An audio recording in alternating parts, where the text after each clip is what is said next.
What's up, YouTube? It's Eric Kelly, aka the Tech Gentleman, bringing you guys my OnePlus 7 Pro review.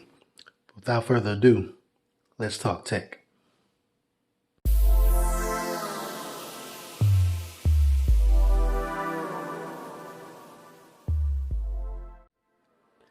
So, guys, I want to keep this short and sweet.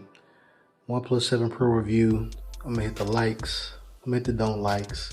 I'm gonna hit the things that surprised me and the things that I still desire for the phone.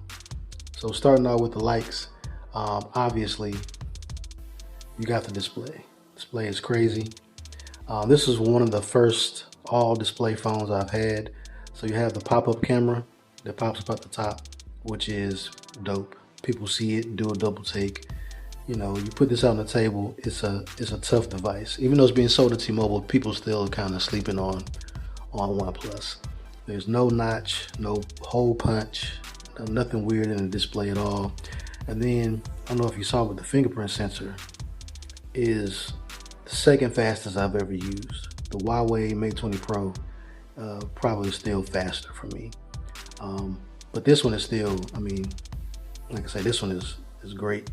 Pretty consistent, no issues, and that's with the White Stone. And shout out to White Stone. I'm gonna shout them out till the end of time, man. They've been taking care of me on coming out with the protectors. They're definitely the best in the game. If you like your device, you want to keep that glass feeling, but you don't want to put on something plastic or something that's going to degrade the clarity of your screen. White Stone don't, for real, man. Check them out.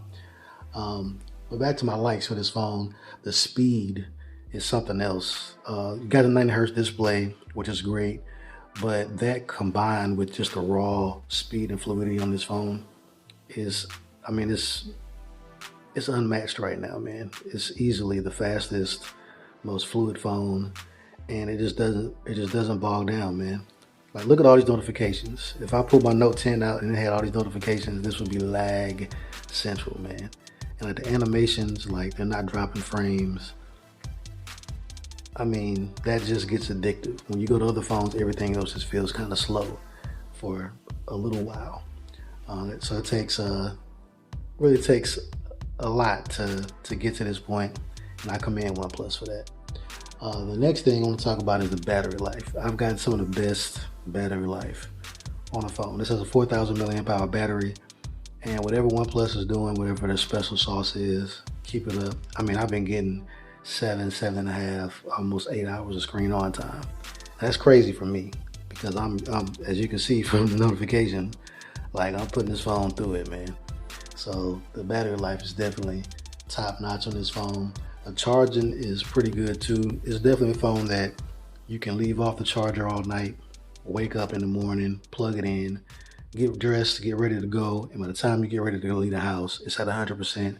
But then combining that with the endurance of the battery, like if you just use it literally, I can look at the screen for almost 8 hours and it'll last. Like, that's crazy. Some people say all day battery life. That's a whole work day of just looking at this phone and using it the way it's supposed to be used. You know, 90 hertz refresh. You know, the full 1440p resolution. You know, no dark wallpapers and nothing like that.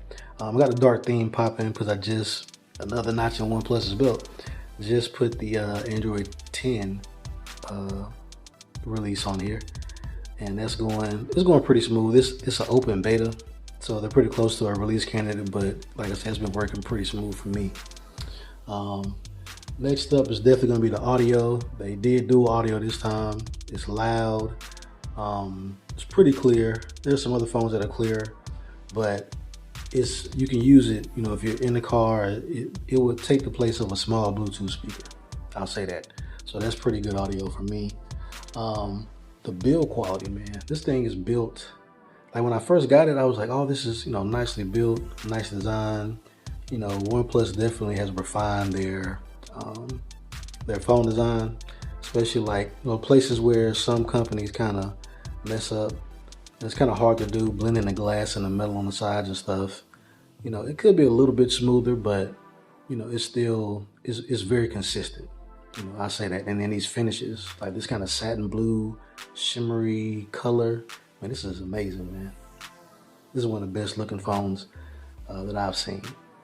And that's including the R Glow from Samsung. I can't stand that color. It got old with me in 5 minutes. But this right here, man, this will never get old. It's just beautiful. Something else I like is the price, man. The price of this phone, it was starting out at $660. And if you had like a student discount or something like that, I mean, you're getting this phone for real close to 600 bucks. 8 gig of RAM, Snapdragon 855, 256 gigs of storage. Of course, you got the display, in-display fingerprint sensor. You got the pop-up camera. You got the triple cameras on the back. Crazy battery, crazy speed, case in the box. It's a total package, man. For that price, I mean, it's real hard to respect other manufacturers. Like, you just have to know, like, yeah, I'm getting screwed, but I gotta take it. Next, I want to talk about stuff that I don't like. It's not much. The list is real short. No headphone jack. I mean, that's the only thing that really like bothers me.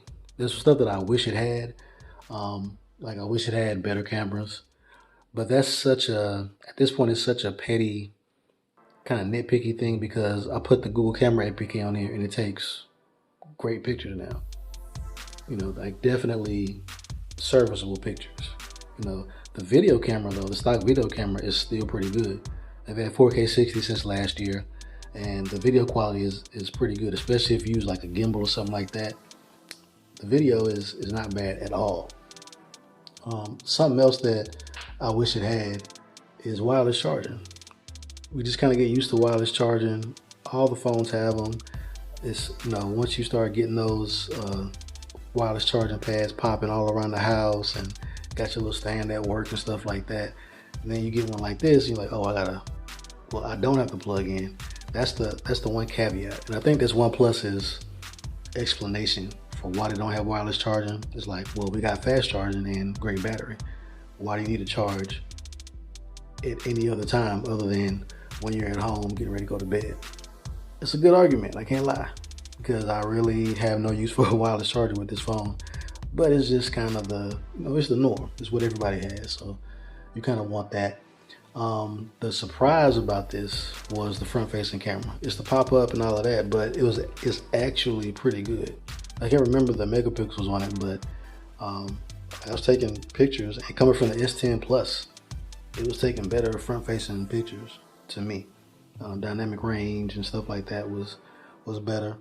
But yeah, overall, man, this phone is, if you are looking for something different, right? Maybe you've been using a Samsung all the time, maybe using an iPhone. This is a great bridge device for iPhone users. The only caveat would be it doesn't have the ecosystem that an iPhone has.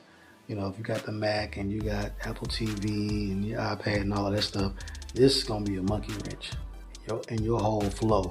But with that being said, I think it'll be a pleasant experience. Like, if you're on an iPhone, you're not used to having all this screen, you're not used to having all this battery, you're not used to the AMOLED.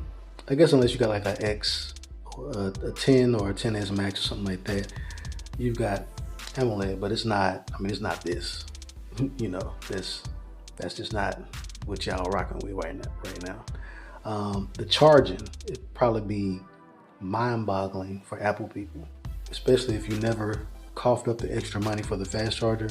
You've just been using that little 5-watt charger. Charging this thing will blow your mind.